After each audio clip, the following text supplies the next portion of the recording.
भाषा से आती है। ठीक है हिंदी। यहाँ पे ये जब परमात्मा गरीबदास जी महाराज थे, यहाँ पे 10 वर्ष के थे, बालक के रूप में जब आए थे, तो ये पाली हैं जो साथ में खड़े हैं। जो पहले चरवाहे होते थे ना, गौएं चारते थे, तो बाहर गौएं चारने जाते थे ये। तो जो पूर्ण परमात्मा होता है वो जिंदा बाबा के रूप में आता है, जिसको हम फक्कर फकीर बोलते हैं पंजाबी में। जिंदा बाबा के रूप में आकर के वहाँ पे रुकते हैं और इनको मिलते हैं गरीबदास जी महाराज को। तो पहले लोगों में प्रेम प्यार बहुत होता था, पूछते थे कि महाराज मतलब क्या खाएंगे पिएंगे। तो परमात्मा कहते हैं कि मैं इस लोक का कुछ नहीं खाता, मैं सतलोक से आया हूँ। ठीक है, तो मैं मतलब कुंवारी गाय का दूध पीता हूँ।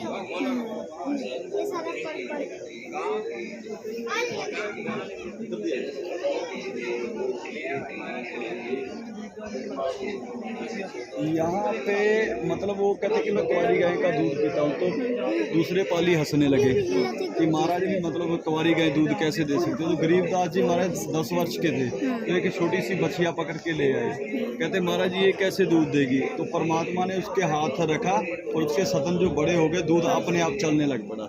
और जो वो पात्र पाली पहले लेके जाते थे साथ में कुछ ना कुछ खाने के लिए, तो वो पाली के पास वो पात्र था जो जिसमें उन्होंने दूध रखा, तो परमात्मा ने वो दूध पिया। यहाँ पे जो ये चित्र दिखाया ना, इधर से बना लो आगे, यहाँ पे परमात्मा ने वो दूध पिया। और बाकी जो साथ में ग्वाले खड़े हैं, जब परमात्मा बोले कि ये मतलब दूध आप पी लो, आ गया वो सब करके चले।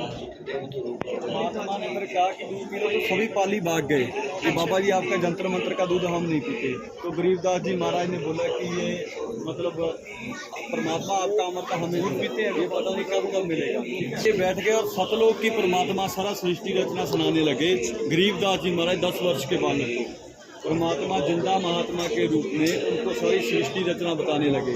तो यहाँ पे गरीबदास जी महाराज इनको बोलते हैं कि महाराज मुझे सतलोक के दर्शन करवाओ, आपके लोग के।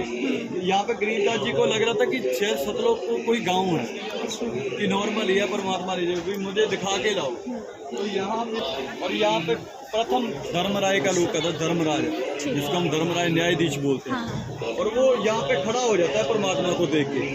अब परमात्मा को देख के कैसे खड़ा हो जाता है, क्योंकि धर्मराय के दरबार में कोई आम व्यक्ति नहीं जा सकता। तो इनके सामने वो कोई बड़ी पावर जा सकती है, जैसे प्रधानमंत्री के कक्ष में कोई आम आदमी आ जाए, कोई आम आदमी एंटर नहीं कर सकता। मतलब कोई बड़ी हस्ती होगी वो सीधा उनके कक्ष में जा सकती है। तो इसलिए उसको पता चल जाता है कि ये कोई पावर है, कोई जो मेरे सामने आके खड़ा हो, तो हाथ जोड़ करके खड़ा हो, परमात्मा है। लेकिन इनको ये पता चलता है कि ये बहुत ही बड़ी शक्ति है। तो यहाँ पे परमात्मा कहते हैं कि मतलब ये कहता है महाराज कि इनका कर्मों का लेखा जो वो मतलब मुझे इनका लेना पड़ता है। तो परमात्मा कहते तेरे कर्म बरम ब्रह्मांड के मैं पल में कर दूं नेस, और जिन हमारी दुहाई दी वो करो हमारे पेश। अब यहाँ पे जूम करो, ये गरीबदास जी महाराज के कर्मों का लेखा जो कबीर परमात्मा फाड़ रहे हैं। ठीक है, इससे आगे परमात्मा फिर इस पृथ्वी लोक से निकल करके गरीबदास जी महाराज को सतलोक में लेके जाते हैं। यहाँ पे क्या लीला होती है कि जो नीचे से जिंदा बाबा गया था वो ऊपर देखते हैं कि सिंहासन पे एक तेजोमय स्वरूप बैठा है परमात्मा का, और आगे जो जिंदा बाबा है वो उनके ऊपर जाके चवर करने लगा। पता है गरीबदास जी महाराज सोच रहे होते हैं कि ये बाबा जी का कोई तो मतलब नौकर था, और मेन जो परमात्मा ये वाले हैं जो तेजोमय स्वरूप है। लेकिन इतने में क्या होता है कि परमात्मा एक लीला करते हैं, वो तेजोमय स्वरूप उठ करके खड़ा हो जाता है, और जो मतलब जिंदा बाबा वो सिंहासन पे बैठ जाते हैं। ये लीला देख रहे हैं गरीबदास जी महाराज, होते हैं अभी सोच रहे हैं कि ये क्या कौतक है। अभी इनके दिमाग में ये चल रहा होता है कि ये क्या सीन चल रहा है। तभी वो तेजोमय स्वरूप उनमें समा जाता है और वो दोनों एक ही रूप हो जाता है। और ये जिंदा बाबा का रूप जो होता है वो तेजोमय हो जाता है, और चवर जो होता है वो अपने आप झूलने लग पड़ता है ऊपर। और गरीबदास जी महाराज जी को मतलब पूरा सतलोक का वृतांत बताते हैं।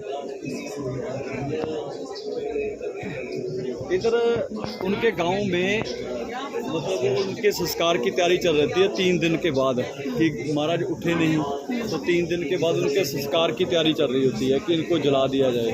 ठीक है, सारे रो रहे होते हैं। इनके थोड़ा जूम करके देखो, ये आंसू इनके ऐसे मतलब जो परिवार वाले होते हैं सारे रो रहे होते हैं कि मतलब भी इनको संस्कार की तैयारी कर रहे होते हैं।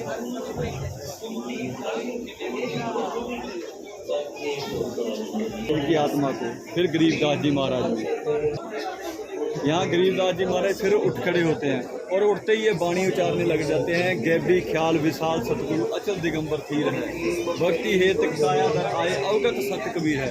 ऊपर के लोगों की परमात्मा वाणी बोलते हैं तो लोग समझते हैं कि ये जिंदा बाबा ने, वो साधु संत ने इनके ऊपर कोई जंतर मंत्र कर दिया तभी ये पागल हो गए। तो वो इनको ठीक करवाने के लिए साधु संतों को बुलाते हैं।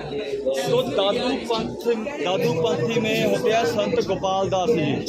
संत गोपाल दास जी जो होते हैं वो उस गांव में आते हैं तो उनको बताते हैं कि ये बच्चा ना मतलब ऐसे करके बीमार हो गया। जब गोपाल दास जी गरीबदास जी महाराज के मुख से, 10 वर्ष के बालक के मुख से ऐसी वाणी सुनते हैं तो वो अचंभित हो जाते हैं और बोलते हैं कि ये पागल नहीं है, पागल तो तुम लोग हो, तो ये तो पूर्ण परमात्मा से मतलब मिला हुआ। तो यहाँ पे एक ज़्यादा उम्र का व्यक्ति जो मतलब 10 वर्ष के बालक को हाथ जोड़ के कह रहा है कि महाराज मुझे वो वाणी लिखा दो जो आप बोल रहे हो। तो गरीबदास जी महाराज कहते हैं कि ऐसे नहीं। फिर ये काफ़ी मिन्नतें करने के बाद जब गरीबदास जी महाराज कहते हैं अगर लिखनी है तो पूरी वाणी लिखना, तो फिर यहाँ पे संत गोपाल दास जी पूरी वाणी लिखते हैं। कहते हैं महाराज मैं फ्री हूँ, आप तो लिखवाओ। तो जांडी के पेड़ के नीचे संत गरीबदास जी परमात्मा जो 10 वर्ष के रूप में आके लीला करते हैं वो फिर वाणी लिखवाते हैं और उसके बाद फिर ये अमर ग्रंथ स्टार्ट हो जाता है। उसके बाद ये अमर ग्रंथ बन जाता है पूरी वाणी का, जिसको हम सूक्ष्म वेद बोलते हैं। ठीक है।